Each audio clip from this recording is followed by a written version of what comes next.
Magandang araw sa ating lahat mga boxing fans saan mang panig ng mundo. Ang bakbakan o labanan na ating tatalakayin ngayon, ito po ay sa pagitan ng ating kababayan na si Mark Magsayo kontra sa Mexicano na si Eduardo Zurdito Ramirez. Fight schedule ng mga ito, Hunyo 15, 2024, nagaganapin po sa MGM Grand Garden Arena, Las Vegas, Bansang Amerika. Kung di po ako nagkakamali mga lods, ang bakbakan nila ay magsisilbing kasama sa undercard sa Tank Davis kontra Frank Martin. Nangangampanya si Magsayo at si Ramirez sa Super Featherweight Division 10th round of professional boxing. Sa bakbakan na ito, tayo po ay maghahayag ng sarili nating fight prediction, comparison at analysis na kung saan doon pa po lamang sa ating gagawing comparison at analysis, malaki po ang posibilidad na makakakuha kayo ng idea kung sino ang sa tingin nyo may malaking tsansa sa panalo na kung saan doon kayo papabor. Dahil detalyado po na nyo malalaman kung saan niya ba naging yamado, saan niya ba naging dihado ang magkabilang panig. At inanyayahan ko rin po kayo na panoorin ang mong video at nasa ganun makapag-desisyon po kayo. Maaring ang inyong desisyon ay taliwas sa aking pananaw o prediction sa laban, at maaari din pong ito ay nagiging pabor. Ngunit ang mahalaga po dyan ay ang inyong desisyon. Dahil nasa inyo po ang huling desisyon. At dahil sa magkaroon tayo ng comparison, marapat lamang natin munang alamin ang kunting mga background dito sa magkabilang panig mula sa kanilang physical na appearance, experience o karanasan sa laban, maging sa kanilang mga taglay-taglay na skills o mga galawan, dahil yan po ang ating gagamiting referensya naman doon sa ating gagawing comparison. Pero bago natin yan simulan, para po sa mga boxing fans na bago pa po lamang napadpad dito sa ating munting channel, inanyahan ko po kayo na sana supportahan po nyo sa pamamagitan po ng pag-subscribe, like, and share. Para po sa mga boxing fans na walang sawa na sumuporta at sumubaybay dito sa ating munting channel, tapos puso pong nagpapasalamat sa inyong lahat. Wala pa nung sports tweets kung wala rin po kayo. Kaya naman, hindi na natin patagalin pa. Alamin na natin ang mga background dito sa magkabilang panig at unahin natin sa panig ng Mexicano na si Eduardo Zurdito Ramirez. Bilang isang professional boxer, itong si Eduardo Zurdito Ramirez po ay may impresibong kartada, 28 wins with 13 wins coming by way of knockout, may 3 talo at may 3 tabla na rin. Sa kanyang 3 talo, isang beses lamang ito nakatikim po ng knockout. May edad na 31 anyos, height 5 foot and 6 inches, reach 70 inches, stance southpaw, knockout ratio 46.43%. Last fight, August 19, 2023, nakasagupan nito si Sebastian Maldonado. Panalo by 6 round technical knockout si Eduardo Zurdito Ramirez. Karanasan o eksperyensya nitong si Eduardo Zurdito Ramirez, mga idol. Pinakamatindi na kalaban nito si Isaac Pitbull Cruz doon sa lightweight division. Doon siya nakatikim po ng knockout sa kalawang round. Kaya bumalik ito sa super featherweight at sa featherweight division. Diyan na lang po nagpatintero ito si Eduardo Zurdito Ramirez, mga lods. Nakasagupa naman ito si Claudio Morero, Lee Silvay, Miguel Mariaga. Para po sa mga boxing fans na hindi ganong kilala ang mga pangalanan ko, katulad ni Lee Silvay at Miguel Mariaga. Sa ngayon, mga dating world champion na po yan, mga lods. Opo. Skills na taglay-taglay ni Eduardo Zurdito Ramirez, boxer puncher sa pangkalahatan. Pressure fighter style, defensive style, counter-punching style, lumalaban sa brulan o tututuro bakbakan. Napakasipag dito kung bumabato ng suntok, taglay ang timing, accuracy at siyempre, heavy-handed din po ang boxingerong ito. May power din po. Epektibo ang kanyang galawan sa long range, mid range at close range. Pagdating po sa depensa, may mga butas sa depensa na kung saan delikado sa counter. Ngayon sa panig naman ni Mark Magsayo na ating kababayan, bilang isang professional boxer, may impresibong kartada po ito na 25 wins with 17 wins coming by way of knockout, may 2 talo, ngunit wala pa natalang tabla. Sa kanyang 2 talo, sa puntusan lamang natatalo si Mark Magsayo. May edad na 28 anyos, height 5 foot and 6 inches, reach 68 inches. Orthodox naman ang stance nitong ating kababayan, knockout ratio 68%. Last fight, December 9, 2023, nakasagupan nito si Isaac Avilar. Panalo by 3rd round knockout itong ating kababayan. Sa kanyang laban kay Avilar, mga lods, yan na rin po ang kanyang comeback fight matapos makatikim ng magkasunod na talo doon po sa featherweight division. At sa kanyang laban din po kay Isaac Avilar, yan po ang kanyang kauna-unahang pagsampa dito po sa super featherweight division. Karanasan o eksperyensya nitong si Mark Magsayo. Dating world champion po yan sa featherweight division. Minsan yan nahawakan ang WBC. Matapos yung talunin si Gary Allen Russell. Si Gary Allen Russell, mga lods, yan po ay isang technical fighter. Ray Vargas, boxer puncher. Brandon Figueroa, pressure fighter brawler. Yan po ang mga nakatunggali ni Mark Magsayo na sa tingin ko, mga lods, yan po ay nakapagbibigay sa kanya ng magandang karanasan. Sa skills naman na taglay-taglay ni Mark Magsayo, sa pangkalahatan, boxer puncher din po ang galawan ni Mark Magsayo. Pressure fighter style, defensive style, lumalaban sa purulan o tututuro bakbakan, may counter punching style. Taglay ni kabayan ang hand speed, power, timing at accuracy. Siyempre masipag din po kung bumabato ng suntok si Mark Magsayo. Volume puncher din po itong ating kababayan. Pagdating sa depensa, may mga butas din po sa depensa si Mark Magsayo. Lamang masasabi kong may kunat o may tibay itong ating kababayan dahil marunong lamang itong bumagsak at marunong bumangon. At kayang ipagpatuloy ang laban. Pero tandaan natin, ang salitang may tibay, hindi po sa lahat ng pagkakataon yan. Ngayon, dadako na tayo sa ating gagawing comparison. Unahin natin sa ranking ng boxing scene diyan po sa Super Featherweight Division. Rank 6 sa WBC at WBA, itong si Mark Magsayo. Rank 8 sa IBF, rank 9 sa WBO. Samantala si Eduardo Zurdito Ramirez, wala po ang kanyang pangalan. Ngayon, dadako tayo sa edad, physical na appearance na magkabilang panig. Edad ni Magsayo, 28 years old, 31 years old si Eduardo Zurdito Ramirez. Mga lods, pareho na sa prime ang dalawang maglalaban. Dadako tayo sa kanilang height, reach, power, kung sino po ang may advantage. Pagdating sa height, ang height ni Magsayo 5 foot and 6 inches. Pareho din si Eduardo Zurdito Ramirez na may height din po na 5 foot and 6 inches. So pareho ang tangkad na magkabilang panig. Ngunit pagdating sa reach, lamang po ng 2 inches si Eduardo Zurdito Ramirez na kung saan umaabot po ang kanyang reach sa 70 inches. Samantala si Mark Magsayo mayroong 68 inches na reach, mga lods. So 2 inches ang diferensya. Gamit na gamit po yan sa sundutan na suntukan. Yung sungkit-sungkit na suntukan, mga lods. Gamit na gamit po yan. Yung 2 inches na yan. Orthodox kontra southpaw. Parehong boxer puncher ang maglalaban. So delikado na magkaroon ito ng suntukan sa inside fighting, mga lods. Or delikadong, dahil parehong boxer puncher, delikadong magkauntugan sa inside fighting. Sana walang untugan na magaganap dahil pagka magkaroon ng untugan at may mapinsala dyan, magiging disadvantage po yan. Either sa panig ni Mark Magsayo or sa panig ni Eduardo Ramirez. Hindi na bago para kay Mark Magsayo ang southpaw. Huli niya nakalaban, southpaw po. At siyempre, sa panig naman ni Eduardo Zurdito Ramirez, hindi na po bago para sa kanya ang orthodox dahil malimit na nakalaban ng mga southpaw ang orthodox. Ngayon, dadako tayo sa knockout ratio. Knockout ratio ni Kabayan, umabot po sa 68%. 46% naman ang sa panig ng Eduardo Ramirez, ang kanyang knockout ratio.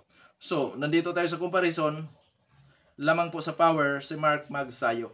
Ngayon, dadako tayo sa activity fights. Parehong aktibo po ang dalawang maglalaban. Parehong nasa active status po ang dalawang maglalaban. Sa experiensya, dating world champion sa featherweight division si Mark Magsayo. Pero sa uri naman ang kinalaban ni Eduardo Zurdito Ramirez, mga lods, katulad ni Lee Silvay, Miguel Mariaga, Isaac Pitbull Cross, ay hindi na po ito na pag-iiwanan pagdating po sa karanasan. Oo. Katunayan, mas may kalamangan pa nga sa uri ng kinalaban si Eduardo Zurdito Ramirez kumpara kay Kabayan. Pero dahil dating world champion si Mark Magsayo, mga lods, masasabi kong mahuhulog sa 50-50. Dahil yun nga, dating world champion siya. Skills, 50-50, parehong boxer puncher. Kung si Mark Magsayo, mga lods, ay lamang sa hand speed at power, pero sa paramihan naman ng suntok at consistent na galawan, lamang naman si Eduardo Ramirez. Sa madaling salita, mga lods, nakadepende sa gawing strategy ng magkabilang panig kung kaninong diskarte ang mangingibabaw, kaya 50-50, parehong boxer puncher po ang dalawang maglalaban. Ngayon, sino ang yamado?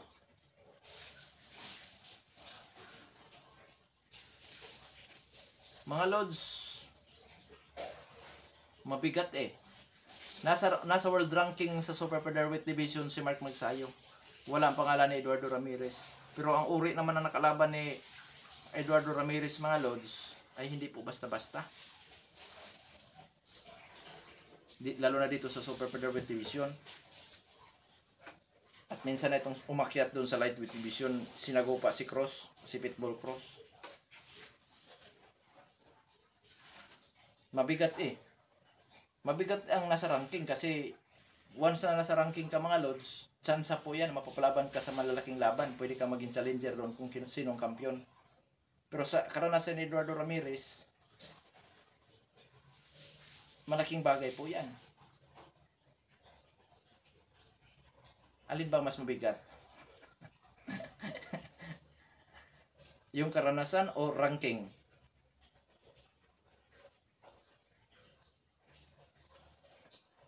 Dito po sa Super Featherweight Division, mga lods, lamang po sa uri ng kinalaban si Eduardo Ramirez ikumpara kay Magsayo.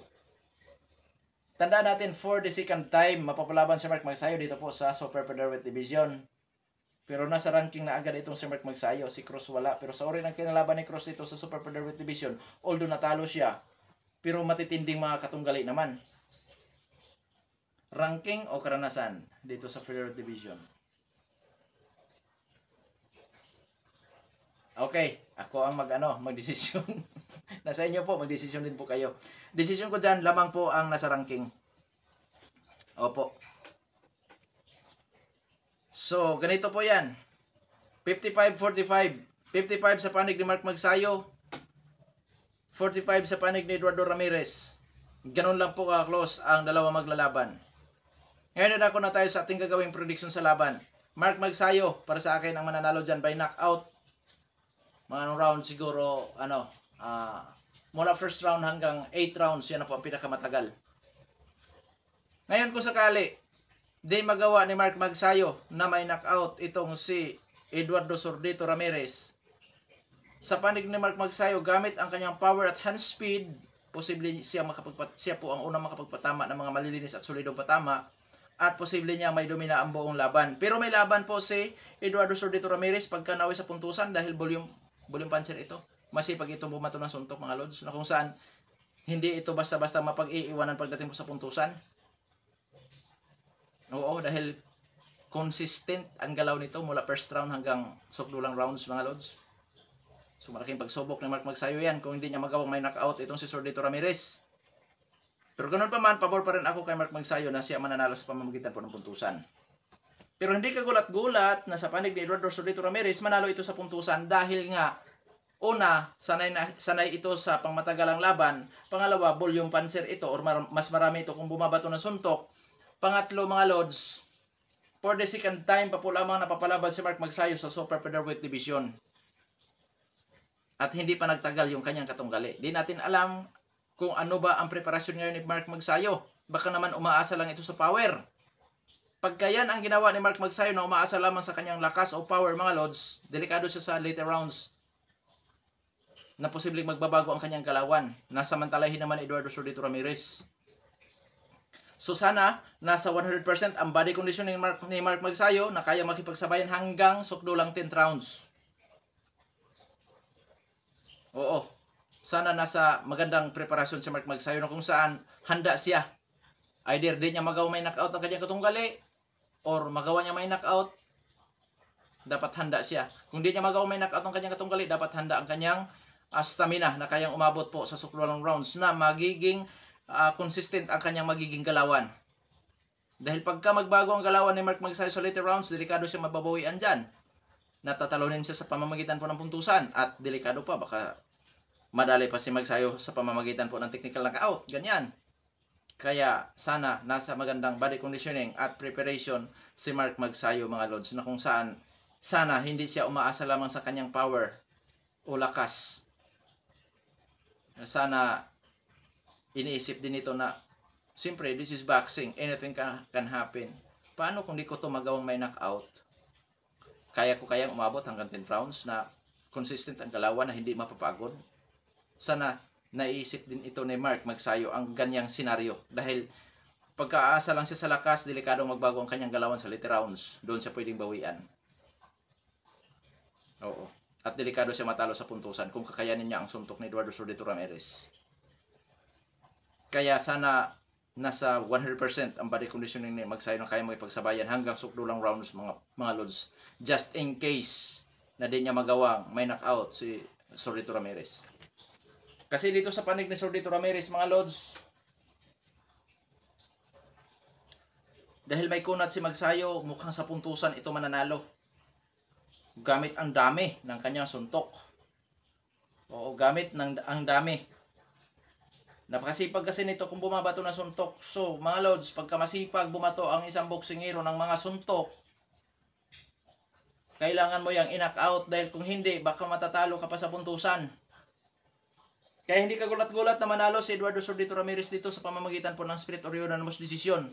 Hindi yan kagulat-gulat.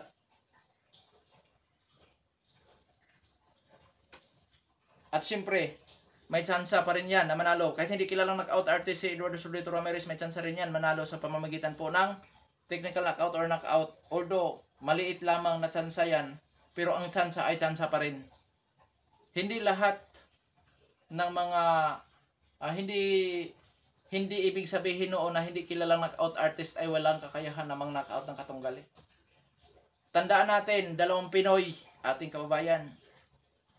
si Jonah Sultan at si Jerwin Angkahas. Ang nakatunggali ni Sultan, kung ikumpara sa kanya, lamang siya sa karanasan. Pero ilang round lang ba yung tinagal ni Sultan? Tinaman body shot. Tandaan natin, hindi tumbahin si Sultan. Lalo na si Jerwin Angkahas. Pero doon kay Takuma Inoue, hindi kilala ng knockout artist, pero knockout si Angkahas. Kaya yan, Lods, ang dapat nating tandaan. Hindi porket hindi kilalang knockout artist ay walang tsansang makapang knockout yan. Nakadepende sa timing. Kaya dito sa panig ni Magsayo, dapat siya mag-ingat dito kay Sordito Ramirez dahil masipag ito kung bumabato na suntok. Pagka yan ay makapagpatama ng solido at makita ni Sordito na ininda ang kanyang suntok, agresibo ito, lalong dadami ang suntok. Yun ang kagandahan ng Meksikano na makatunggali eh. Napakasipag eh. Oh, napakasipag. Kaya dito sa laban na ito, malaki pagsubok ito sa panig ni Mark Magsayo. Oo. Bagamat hindi kilala knockout artist si Sordito mga Lods, pero hindi ito bastang laban para kay Mark Magsayo. Pagkanaw ito sa puntusan, delikado din sa Magsayo dyan. Abangan natin dahil magandang laban po ito mga Lods. Na kung saan may nabasa akong balita na itong ang labanan ni Mark Magsayo at Sordito Ramirez, nakataya na dito ang WBC Eliminator dito po sa Super Featherweight Division. So, malaking bagay po yan para sa magkabilang panig kung sino mananalo. Dahil magkaroon sila ng malaking chance sa kasalukuyang World Champion sa WBC dyan sa Super Featherweight Division. Sa pagkakalam ko mga Lods, yan ang tumalo kay Ray Vargas. Yung kampiyon ngayon dyan sa Super Featherweight Division ng WBC. Eh, di po yan madaling laban. Technical fighter po yan eh. Na kung saan, di rin po yan madaling laban para kay Mark Magsayo. Na kung saan mga Lods, matinding pag-aaral, matinding ensayo yan para sa ating kababayan. At dito, congratulations para po sa sino man ang manalo sa bakbakan na ito.